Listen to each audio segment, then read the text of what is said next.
and it'll get better. And if it doesn't, you don't make it. Just let it be, okay?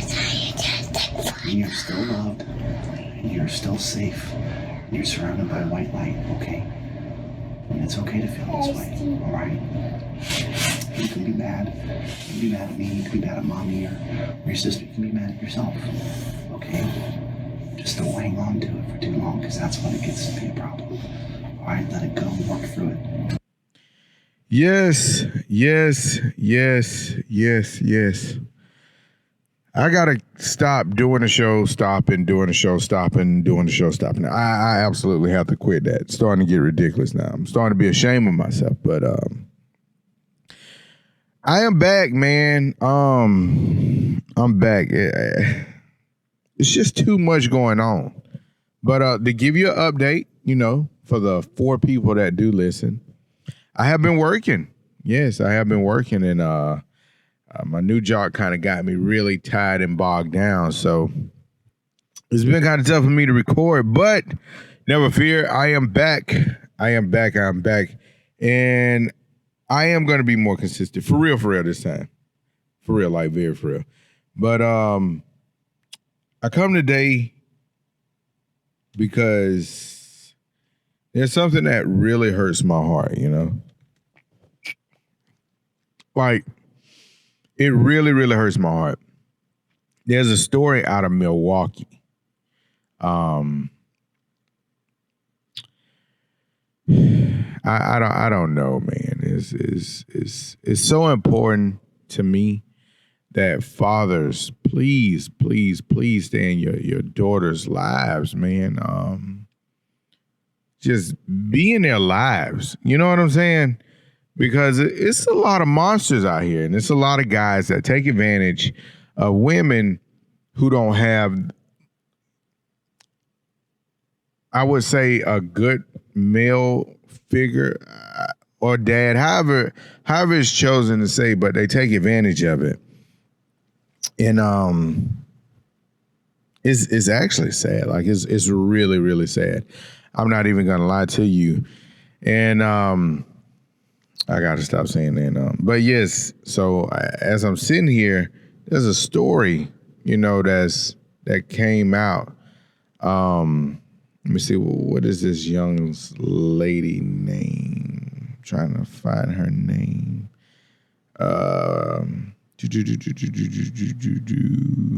Well, you know what? I can't find her name. So, this is what we're going to do. We're going to listen to the story, And as we talk about it, as we listen to it, we're going to talk about it, because this is just sad to me. So, you know what?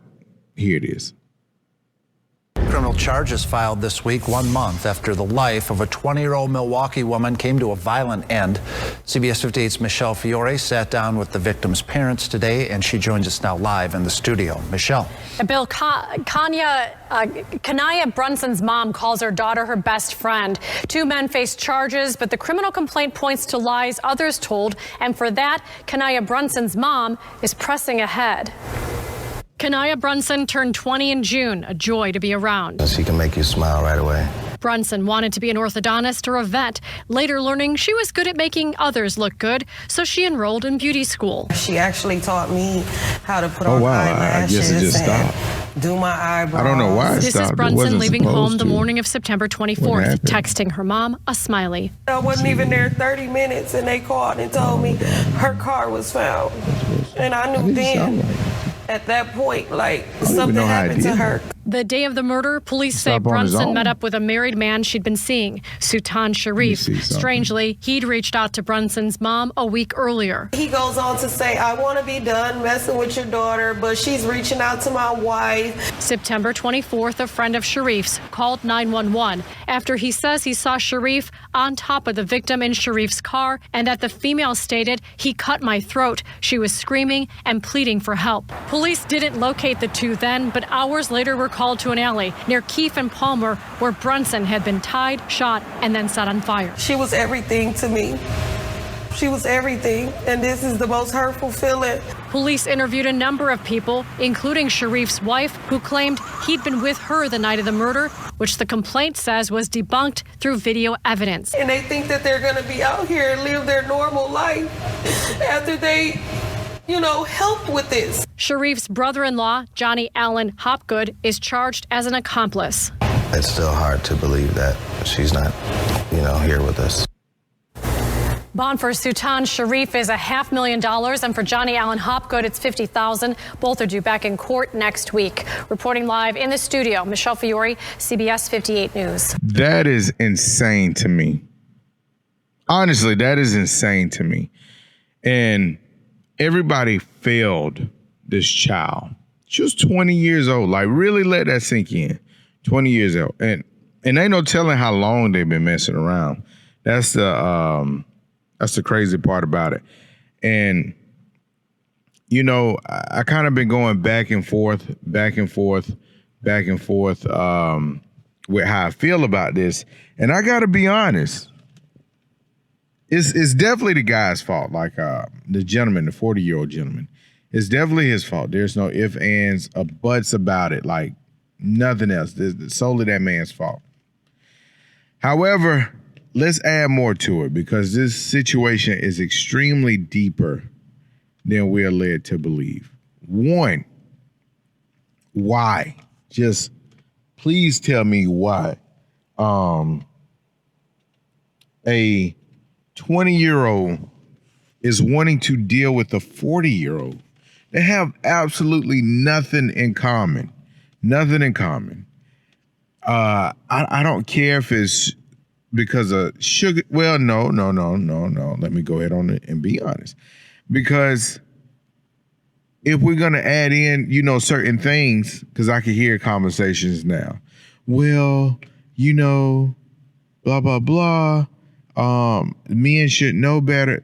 No, let's start at the beginning, the root of it. The root of it is, besides her mother, who absolutely failed her by either A, not picking the correct partner to have a child with, or B, I'll blame the man too. I'll go ahead on and blame that. For him not even being in his child's life. That's number one. Then two, let's speed it on down. Given we don't know the household, so let's just say, because I didn't hear any father figure. I didn't even read about a father figure. Let's say if it was just the mother. Then it's like, why didn't you show this baby so much love to where she didn't feel the need to go get it elsewhere? Like, these are the kind of questions that need to be answered. Then two, right? Whenever it boils down to that, it's like, think about the music that is being put out now. We support whore culture so much it's not even funny. That's all we support. It's whore culture, whore culture, whore culture. And it's like, go get that bread. Use this dude. It's like, come on. Like, you have women that are in very high positions and who are very influential. There we go. Influential. Who are teaching these kids the wrong thing. I guarantee you their children are doing well, but they'll tell your children to live a certain kind of way. But they don't tell them the not sacrifices, but they don't tell them the downside of that. And the downside of that is situations like this, sadly. There's a lot more things that do happen, but just for this purpose here, we can speak on this here. Because I'm pretty sure, she was getting something out of the deal. I'm pretty sure she was. And it's like, why? There are plenty of guys that are her age. Heck, I'll even say if the oldest she talked to was 25, at least that's just 5 years older, but 40? And then it's like it got messy. He called her mother. This is a grown man now calling this grown woman about her daughter, which she could have been his daughter. To say he wanted to end it or, please tell her to leave me alone, however it went. And she called his wife. Like, what was that deep with it to where she wanted to call his wife because he wanted to end it? That's the downside of this. And nobody talks about it. I really hate this baby lost her life. God knows I truly hate that. And it's not many people talking about her. They should. They really should. Because this needs to be broadcasted. Not that sugar daddy stuff or, use a dude, use a nigga, as they say. No. Put stories out like this so women can see the real, not women, because not all women, but mostly young girls. Put it out so they can see what happens when these quick love stories go, like they burn out fast. Golly, man. Fathers, please be in your daughter's lives. If you have a son as well, be in your son's life as well. But especially the daughter, because this is her first relation. Like you are her first relationship as far as anything go. However you treat her, or the beginning phases of it anyway, hopefully she still holds on and linger to. That's what she is going to expect from a man. Stop failing these kids. Stop walking out of these homes. Stop creating broken homes. This is ridiculous. This girl lost her life for no reason. I don't know what else to say. I don't. I can't even fathom anything. I don't have any children, of my own. But if I did, God knows I would do everything I could to protect them. This is sad. Thank you, and this is the Angry Truth.